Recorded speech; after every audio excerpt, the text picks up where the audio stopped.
नमस्कार दोस्तों, मैं हूं शिवकांत गौतम। जब बाबा चलते हैं तो दुनिया भाई साहब खड़खड़ाने लग जाती है, हिलने लग जाती है। और बाबा का जो ये रूप है, ये ऐसे ही नहीं बना है। बाबा बहुत तबके आए हैं। कौन से बाबा? योगी बाबा हमारे भाई। मतलब one of the favourite politician in India right now. उनके नाम का जलवा है, लेकिन उनके जलवे पर बनी फिल्म पता नहीं क्यों लोगों को रास नहीं आ रही थी यार। अब देखो ना, अगस्त 2025 में फिल्म रिलीज होनी थी, लेकिन इसमें अड़चने आती रही, तारीख पे तारीख, तारीख पे तारीख, लेकिन बाबा को रोक नहीं सकते। जी हां, मैं बात कर रहा हूं फिल्म जो आ रही है Ajay, the untold story of Yogi.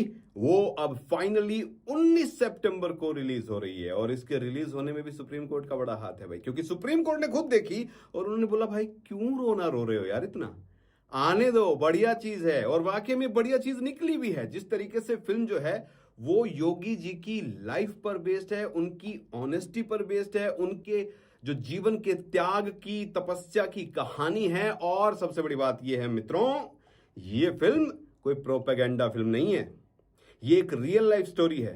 Plus इस लाइफ में ये नहीं है कि जो योगी बाबा आज के हैं वो दिखा रखा, बल्कि उनका ये सफर दिखाया गया है कि किन तमाम मुश्किलों को चीर कर, पार करके, परिवार को छोड़ करके, त्याग करके वो यहां तक पहुंचे हैं।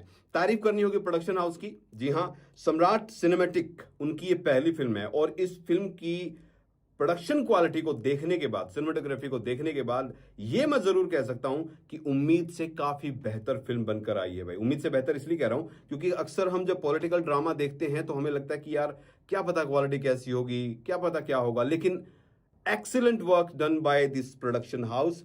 जहां तक प्रोडक्शन हाउस की मैं बार बार इसीलिए बोल रहा हूं, मुझे सच में ऐसा लग रहा था कि यार फिल्म जब देखने जाएंगे, देखनी तो थी मैंने फिल्म, लेकिन जब जाएंगे देखने तो कहीं ना कहीं प्रोडक्शन क्वालिटी में कुछ ना ऐसा ना हो। लेकिन सम्राट सिनेमैटिक वालों, क्या बात है यार, बढ़िया काम किया है। और सोचिए ये इनकी पहली फिल्म है। पहली फिल्म में इस तरीके से आना गजब का काम हुआ है। अगर मैं थोड़ा सा ना इस पे मैं गया, मैं देखना चाहा मैं भाई इसमें है क्या क्या, तो सम्राट सिनेमैटिक्स की फिल्म है और ये रितु मेनगी के अंडर में बनी है, यानी कि वो प्रोड्यूसर है फिल्म की। और डायरेक्टर इनके वेल नोन है भाई, रविंद्रा गौतम। इनका बहुत लंबा चौड़ा इतिहास रहा है। अगर आप टीवी और सिनेमा से देखेंगे ना इनको जाके, इनकी हिस्ट्री को, तो बहुत ज्यादा जो है लंबी चौड़ी लिस्ट है। और इसीलिए इस फिल्म के डायरेक्शन को अगर मैं देखूं तो बेहतरीन निकल कर आई है। सबसे बढ़िया बात मुझे जो लगी इस फिल्म में, एक तो ना जो एक हमारी इंडियन सिनेमा का जो एक गाने जो होते हैं और उसकी जो जान मैं मानता हूं, कुछ सिंगर ऐसे हैं जैसे सोनू निगम है, बी प्राक है, बड़े बड़े नाम गवाए हैं यार। और गाने जो हैं फिल्म के, वो एक लय के साथ इस फिल्म को बांधे भी रखते हैं और बिल्कुल सिचुएशन के हिसाब से आ रहे हैं। जब गानों की बात होती है तो dialogues, oh my God, dialogues बहुत जानदार हैं और सॉलिड तरीके से दिखाए गए हैं। आपने छीन लिया मेरे बेटे को, तुझे तो मेरे राम देखेंगे।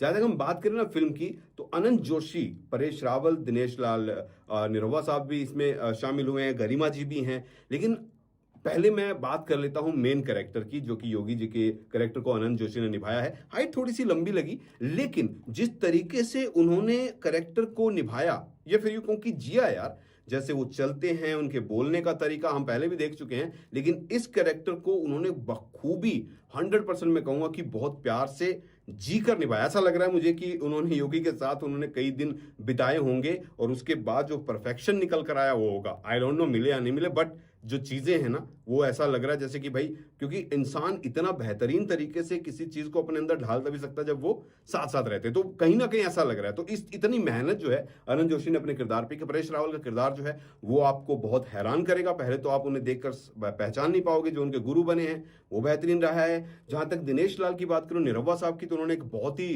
ब्रेव जर्नलिस्ट का किरदार जो निभाया है वो भी बहुत मजेदार है। गरिमा जी की शानदार एक्टिंग रही है।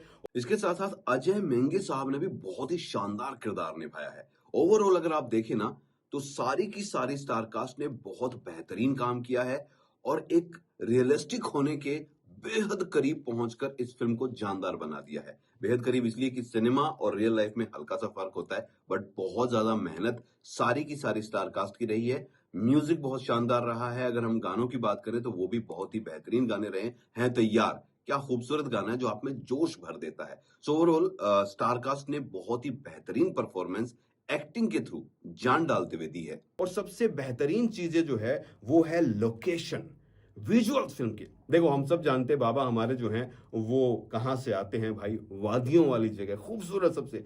तो वो जो उनके जीवन का सार जो निकल के आ रहा है, और बाद में भी जिस तरीके से लोकेशन इन्होंने यूज की है, विजुअल्स जो यूज हुए हैं, वो बहुत ही ब्रिलियंट है। इसीलिए मैं बार बार कह रहा हूं कि सम्राट सिनेमैटिक्स जो है उनकी तारीफ करनी पड़ेगी। उनका पहला ये डेब्यू है, ये इनका, इन फिल्म की बात करें तो डेब्यू में ही इस तरीके की सिनेमेटोग्राफी काबिल तारीफ है, बेहतरीन है। म्यूजिक बहुत शानदार रहा है, गुड डेब्यू प्रोडक्शन हाउस का, और इस डेब्यू के हिसाब से हम ये उम्मीद लगा सकते हैं कि आगे चल के और भी बेहतर ये काम करने वाले हैं।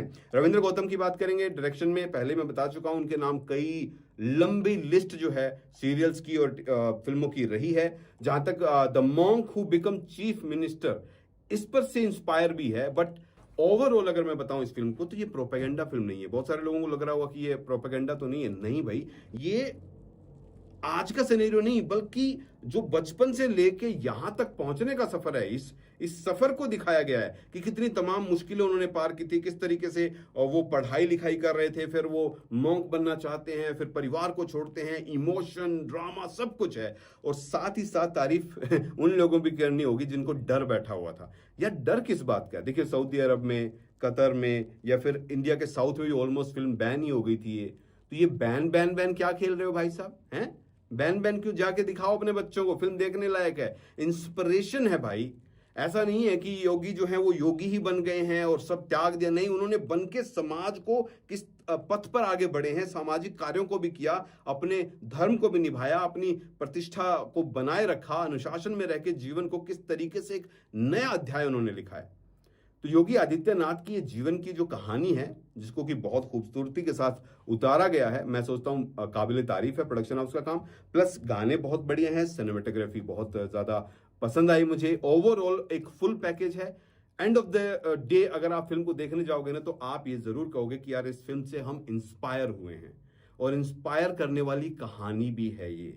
सो फर्स्ट ऑफ ऑल अपने दिमाग से निकाल दीजिएगा कि ये प्रोपेगेंडा फिल्म है। दूसरा, फिल्म योगी जी के संघर्ष की कहानी है। आज तो वो बहुत बड़ा नाम है, लेकिन किस तरीके से आए हैं, कहां से आए हैं, कैसे बने हैं, किस तरीके से आए हैं, वो एक लंबा सफर है।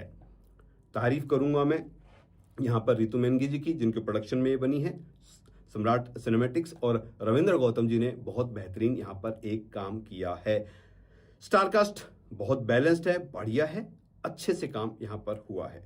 मैं तो यही कहूंगा यार कि एक बार आप अपने बच्चों के साथ फिल्म को देखने जरूर है, क्योंकि ये यूजुअली जो मसाला फिल्में होती है, मार धाड़, एक्शन, प्यार, मोहब्बत, ये वो दिल टूटने वाली नहीं है, ये आपको इंस्पायर करने वाली फिल्म है। मेरी तरफ से इस फिल्म को बिग थम्स अप, जरूर देखना चाहिए। ये कुछ ऐसी फिल्में होती हैं, ये फिल्में ना होके यार एक सच होती है जो लोगों को इंस्पायर करती है। तो एक बेहतरीन inspiring film. All the best to the production house and the team of Ajay, the untold story of a yogi.